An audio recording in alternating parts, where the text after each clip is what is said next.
I know a lot of Foxes don't like this matchup whatsoever because of things like the tilts and the Shoryu killing so early on Fox, and he gets caught in the tilts so well.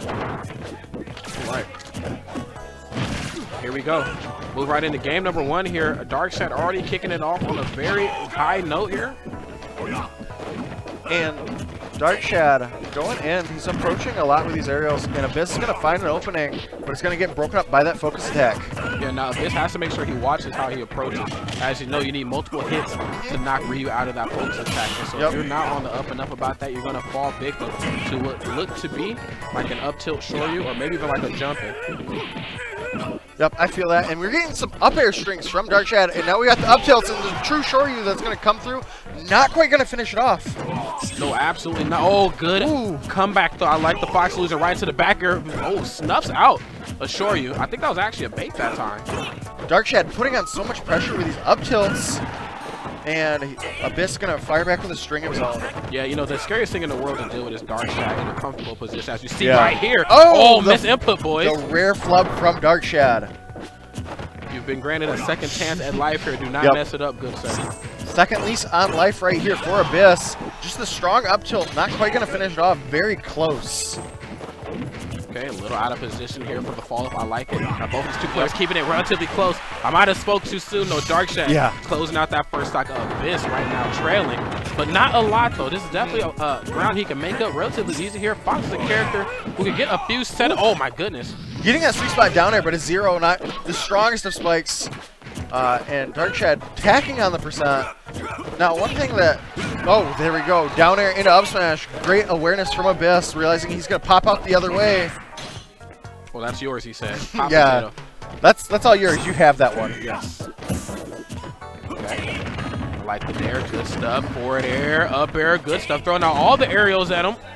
Darkshad struggling to land here, throws out a focus attack just to give himself a little room to work with. And this is even back up in percentages. Abyss has capitalized well on his few openings. Got him off stage. We'll see what he goes for here. And trying to reflect that the projectile once again. Okay, 20% difference between both players. Darkshad, good movement, wants to make sure that he snaps the ledge, but unfortunately, gonna get that next caught. snap. Yeah, dude. Wow. Abyss taking game number 1 in a semi-dominant fashion there. Yeah, that looked good. Like considering, like all things considered, that looked really good because he was behind by quite a bit when he first got that stock finally. But turned up the pace, and it paid off. He caught him really. Yeah, definitely turned up the heat, and like the saying goes, man, if you can't handle the heat, you gotta get out of the kitchen. And unfortunately, Darkshad had to leave the kitchen. But we do have a game number 2 now. Darkshad, I'd like to see less flubs, more utilization of that up tilt Shoryu. That is a very strong combo, and it can catch Fox, you know, at relatively low percents. Yeah, this is tough, and this is a good Fox stage if I'm not mistaken. It's also very good for Ryu.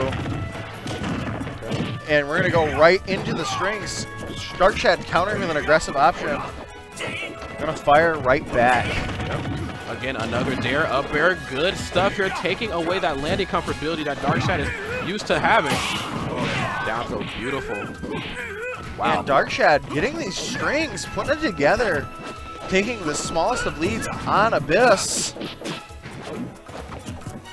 Okay, actually goes for it. Dash attack that time. I think that was actually supposed to be like run off Nair or possibly run off Dare. I think so. That's usually what you see out of it. And Abyss using these back airs so proficiently. Shad firing right back. He said, I'm not going to flub it twice in a row. Nope. Beautiful finish here by Darkshad. Has a stock on the board here. Abyss definitely trailing, but let's see what he has to do here to turn things around. Maybe he can tap into whatever it was he did in game number 1 here. We're seeing Darkshad take control of the pace once again. And, oh no, the shield break! Let's see what he gets off this punish. Probably just something strong. Uh-oh. Oh, it's dropping through. The Town and City platforms being the betrayer right there. E2 Brute. Snap ledge, good stuff. I like the low recovery. Not going for anything too high, but you know, he doesn't really have to worry about going high off stage, or maybe not even snapping the ledge, well, because Fox doesn't really have the luxury to get out there and really punish, you know, what could be looked at as lackluster recoveries, because Fox doesn't want to be out there that far. No, he does not. And Abyss has to be careful with his shield. He keeps getting so many up tilts on them. He's got to find a way out. Not going to find a way out right there. Just going out the blast zone is all he's going to do. Wow. Give it your all. Darkshad, give it your all. And that's exactly what he did there. Complete turnaround from game number 1, a 2-stock, very dominant finish. Yeah, stifling pressure, so controlling. Darkshad really took control of the pace in game number 2, and I think that's why he was so strong right there. Yes. Because we saw Abyss kind of take, you know, that control that from Darkshad in game 1, and that's where he stole that second stock. Yeah, absolutely. And I think, you know, Town and City kind of helped Darkshad out a bit as well. Yes. It kind of gave off that false illusion that you can have the platforms comfortably, and just took him completely away from him. Even that one setup that we seen where he went for like the focus attack and Fox actually fell through. Yeah. But that will, even though he didn't quite get the follow he was looking for, that still was a sign that I'm very comfortable. Yeah, I'm very comfortable here, and I've got a good feel for what you're doing. And Abyss trying to figure out how to get off the ledge. Darkshad, excellent read on the roll. Wow, empty hop right into the up tilt. Beautiful. Abyss really struggling to get in and finds access point. There's a dare. Back air shortly before that as well, man. Big damage.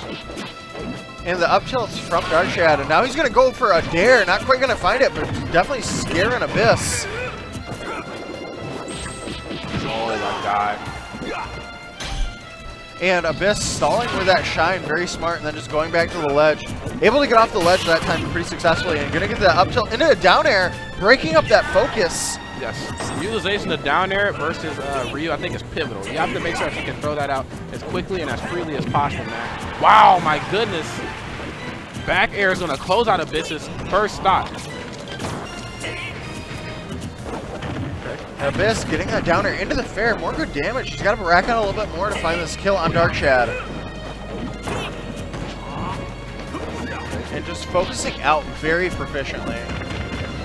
He's a grab his own good stuff, and it goes for the back door, gets Darkshad off stage. Going with those lasers, and right at the edge there. Darkshad landing once again with a focus. And there we go, that setup from Abyss. He's used it very proficiently, and he's gotten Darkshad with it quite a few times. Okay. Using Nair and Dare, just kind of dancing around Abyss right here. Abyss, though, dancing back, and I'm liking this, you know, catching him out of that short hop animation with a few arrows of his own. And trying to just bounce that Shakunatsu right back at him, not going to find it.